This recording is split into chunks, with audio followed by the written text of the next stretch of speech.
Direito e Literatura está de volta para debater o tema terra indígena.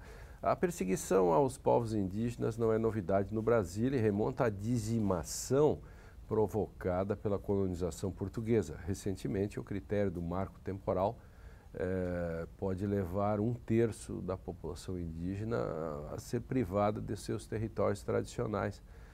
Gostaria que vocês comentassem sobre esse critério, né, considerando o contexto histórico do tratamento, né, que tem sido dado aos povos indígenas, que nós já colocamos antes, né? Lembremos que o Brasil é pródigo nessas coisas.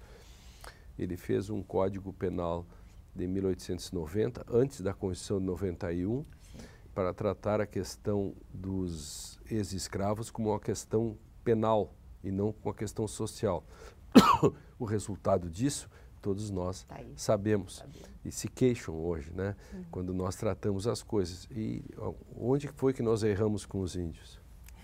Então, explicando um pouquinho da questão do marco temporal, né? O marco temporal foi um fundamento utilizado no voto do relator do caso Raposa Serra do Sol, né, em que o Supremo Tribunal Federal, em 2009, embora tenha reconhecido, tenha julgado improcedente a ação popular do Estado de Roraima contra a União e reconhecido, declarado a constitucionalidade da demarcação contínua da área de 1.700.000 hectares, né, ao norte de Roraima.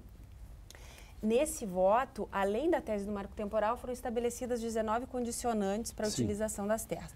Mas indo o Supremo legislou. O Supremo legislou, né, sobre a questão indígena, indo de encontro a toda a legislação internacional aplicável aos povos indígenas e à Constituição. Mas indo ao marco temporal. Então, foi um fundamento utilizado pelo ministro Carlos Aires Brito, em que ele diz que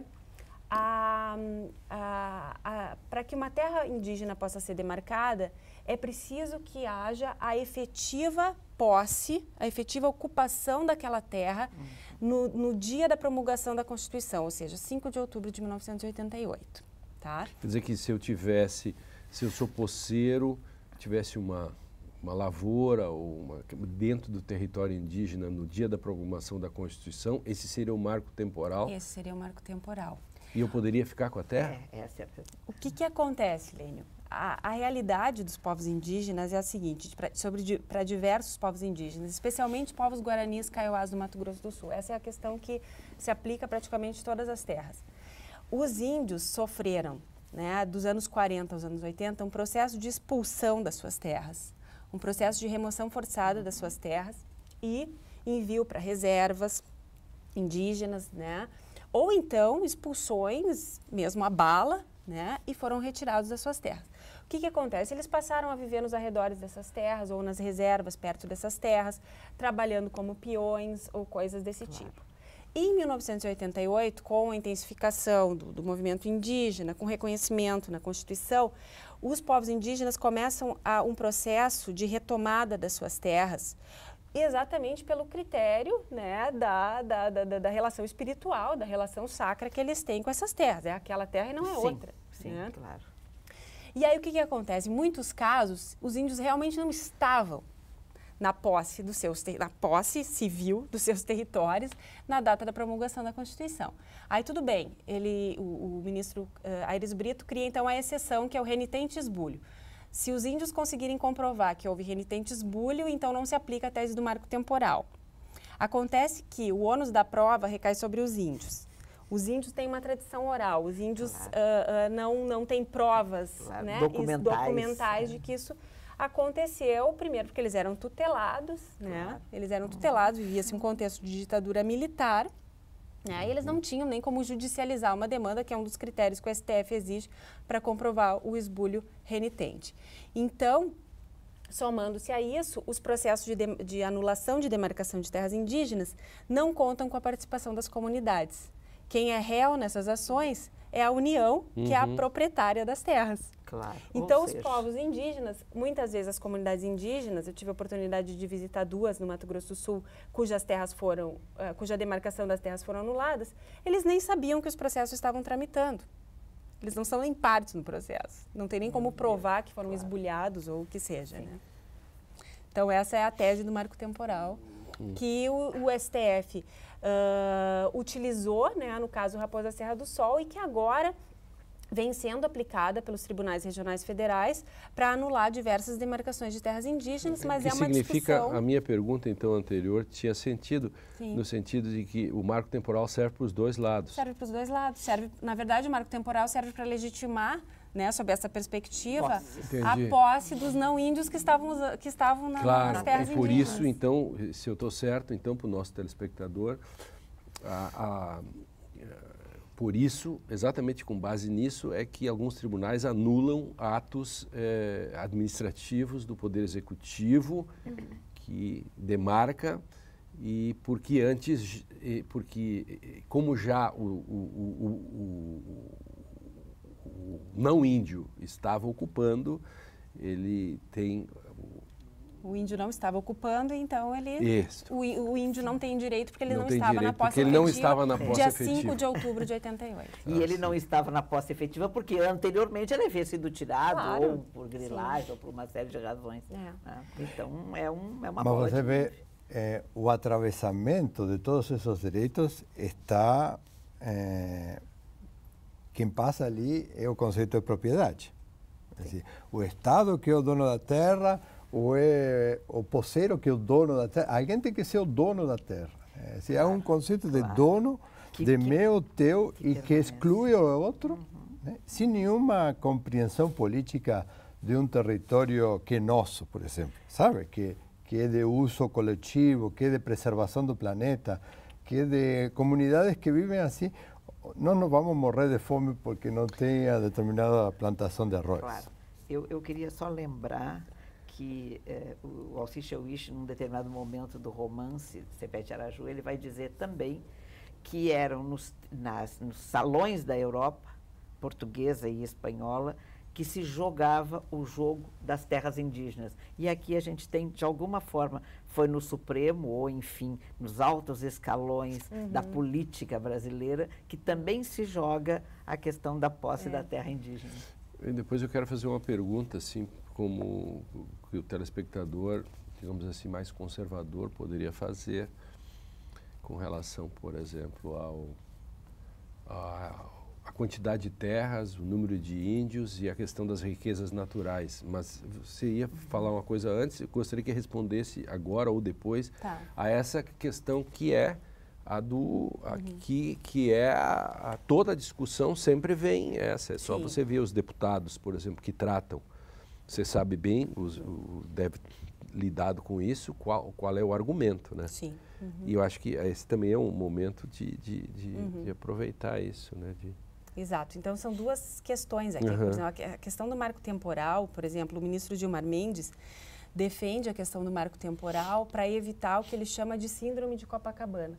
Como nós estávamos falando aqui, que essa terra sempre teve dono, que os índios são os donos dessa terra, etc., não é bem por aí a discussão, porque as comunidades indígenas reivindicam os pedaços de terra que eles ocupam tradicionalmente, ou com os quais eles têm uma relação, né, de espiritual, uma relação de sacralidade. Então, na verdade, nenhuma comunidade indígena está reivindicando Copacabana.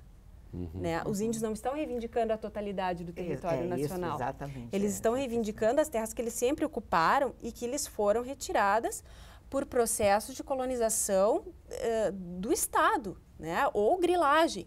Mas o Estado, na verdade, sempre esteve ao lado daquele que ocupava terras indígenas para produzir. Né? Então, essa é a grande questão. Os indígenas têm uma outra relação com a terra que não é uma relação meramente produtiva. Né? Os indígenas não vão... O seu território, bom, é como o território das nossas cidades, né? Ele não está à venda. Nós vamos vender Porto Alegre para fazer uma grande plantação de soja. Né? Aquele é o espaço, é o habitat deles, é onde eles se desenvolvem física e culturalmente. Né? Índio sem terra não é índio. Né? Eles precisam daquele espaço para viver, mas não necessariamente para produzir arroz, para produzir soja, para criar gado, etc. São espaços que destinados para a sua vida, para a sua reprodução física, cultural, etc. Então, o grande argumento que se utiliza no Brasil é que tem, e defendido pelo ministro Marco Aurélio, muita terra para pouco índio. Eu não sabia quem defendia essas teses, Exato. mas ela existe e é forte. Claro. Claro, por conta disso. É muita terra, pouco índio, mas na verdade nós temos uma população de quase 1 milhão de índios, 850 mil índios, segundo o último censo do IBGE, e aí se coloca, mas tantos por cento do território nacional é destinado apenas para 800 mil índios. Quantos por cento? Não me lembro exatamente, 7%, não tenho exatamente o percentual. Agora, se a gente for comparar, e o resto da área rural, das fazendas do Brasil, estão nas mãos de quantos brasileiros? Chega a 50 mil brasileiros? Nem pensar. Com certeza não. Com certeza não. Claro que Então não. vejam a comparação que se faz com os 200 milhões de brasileiros que não detêm títulos agrários. Né? Então se compara os 1 milhão de índios com os 200 milhões de brasileiros e diz que os índios têm muita terra. Só que não é com a totalidade dos brasileiros que se deve comparar, é com a totalidade do número de proprietários rurais, que não deve chegar a 50 mil. E a questão das riquezas naturais? A questão das riquezas naturais, segundo a Constituição, os indígenas, os povos indígenas, têm o usufruto exclusivo das riquezas do solo, dos lagos e dos rios, né? E sobre mineração em terras indígenas é necessária a autorização do Congresso Nacional e a oitiva das comunidades indígenas. Então, o manejo da extração das riquezas naturais em terras indígenas precisa contar com a participação das comunidades indígenas. E sobre as riquezas que estão no solo, nos lagos e nos rios, segundo a Constituição, o usufruto é deles. É indígena. É indígena. Entendi. Claro. E esse decreto agora, mais recente, o decreto do presidente Temer, que abre um território para a questão da mineração, tem a ver com isso? Se afeta terras indígenas, sim. Ele é inconstitucional, ilegal, incompatível com a legislação internacional. Né? A questão da mineração em terras indígenas é um assunto extremamente sensível. E por esse fato sem que você acabou, regulamentação. e por esse fato que, por essa circunstância, que não é só, que é a questão da Constituição. Exatamente. Que é- É por isso, inclusive, que existe a PEC 215, que procura estraçalhar o artigo 231 para permitir essas coisas, a colocação das terras indígenas no mercado, que estão fora, de certa forma, né? Não se pode arrendar, não se pode vender, não se pode minerar sem a participação, sem a oitiva prévia, sem a participação dos povos indígenas. É porque me parece que, por outro lado, também tem uma outra questão que fica muito aí, porque os indígenas também querem ser modernos, também querem um carro, querem um celular, tem um modo de vida, né, mais, digamos assim... Essa é uma boa questão, Heloísa, que a gente pode tratar nesse terceiro bloco, que parece quase uma provocação, essa questão Claro. aí. Né? E isso é usado também. Exatamente. Então, Direito e Literatura vai para outro intervalo. Na volta, a gente vai tentar responder também a essa questão que a Heloísa está fazendo, né? Porque índio quer apito, no sentido De alguma forma, do folclore, sim, né? do Claro. também quer modernidade, etc. Nós já voltamos.